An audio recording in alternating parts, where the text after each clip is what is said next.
রাজশাহীর বাগমারায় চাঞ্চল্যকর এক অভিযোগ উঠে এসেছে। থানার এসআই আব্দুল মজিদের বিরুদ্ধে প্রতারণা, হুমকি এবং বহুবিবাহের মতো গুরুতর অভিযোগ উঠেছে। স্থানীয়দের মধ্যে ঘটনা নিয়ে তোলপাড় শুরু হয়েছে। অভিযোগে জানা যায়, জীবিত দুই স্ত্রীকে মৃত দেখিয়ে তিনি চতুর্থবারের মতো বিয়ে করেছেন।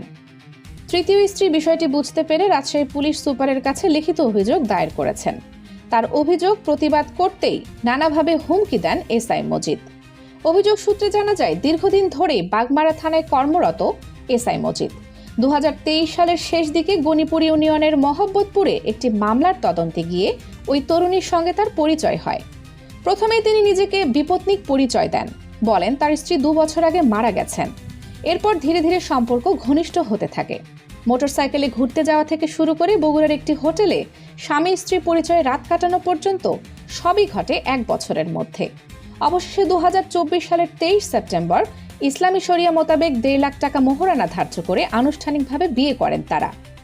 বিয়ের পর দম্পতি রাজশাহী কোর্ট এলাকার বিদ্যা স্কুল অ্যান্ড কলেজের সামনে ভাড়া বাসায় থাকতে শুরু করেন। কিন্তু সুখ বেশি দিন স্থায়ী হয়নি। কয়েক মাসের মধ্যে প্রকাশ পায় মজিদের আগের 2 স্ত্রী আসলে জীবিত। এরপর শুরু হয় দাম্পত্য কলহ। চাকরি হারানোর ভয় দেখিয়ে 5 মাসের মাথায় ওই তরুণীকে তালাক দেন এসআই মজিদ। তালাকের সময় 1.5 লাখ টাকা মোহরানা ও সমপরিমাণ খোরপোশ বাবদ টাকা পরিশোধ করেন। কিন্তু এখানেই শেষ নয়, কিছুদিন পর আবার যোগাযোগ শুরু করেন মজিদ। ক্ষমা চেয়ে পুনরায় বিয়ের প্রস্তাব দেন। 2025 সালের 2 মে বগুড়ায় 5 লাখ টাকা মোহরানা ধার্য করে দ্বিতীয়বারের মতো বিয়ে করেন তারা। তবে অভিযোগকারীর দাবি, সংসার টিকিয়ে রাখার শর্তে তিনি তার কাছ থেকে 3 লাখ টাকা নিয়েছেন এবং পরবর্তীতে আরও টাকা দাবি করেছেন। টাকা দিতে অস্বীকৃতি জানালে হুমকি ধামকি দেন মজিদ। অভিযোগকারী তরুণীর ভাষ্য, এসআই মজিদ আমাকে স্পষ্টভাবে বলেন, আমি পুলিশে চাকরি করি, আমার বিরুদ্ধে অভিযোগ করে কোনো লাভ হবে না, বরং উল্টো ক্ষতি হবে। যে কোনো সময় আমাকে বাসা থেকে তুলে নিয়ে গায়েব করে ফেলতে পারেন বলেও হুমকি দেন। তিনি আরও জানান, সংসারে সন্তান নিতে চাইলে মজিদ ভয় দেখাতেন।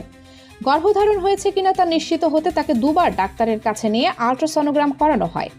উল্লেখ্য, এসআই মজিদের প্রথম ও দ্বিতীয় স্ত্রী আলাদা আলাদা থাকেন এবং তাদের ঘরে 2টি করে সন্তান রয়েছে।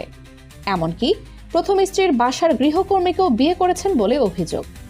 এ বিষয়ে এসআই মজিদের বক্তব্য জানতে যোগাযোগ করা হলে তিনি অভিযোগ অস্বীকার করে বলেন, এ সবই মিথ্যা ও বানোয়াট, আমার বিরুদ্ধে ষড়যন্ত্র করা হচ্ছে।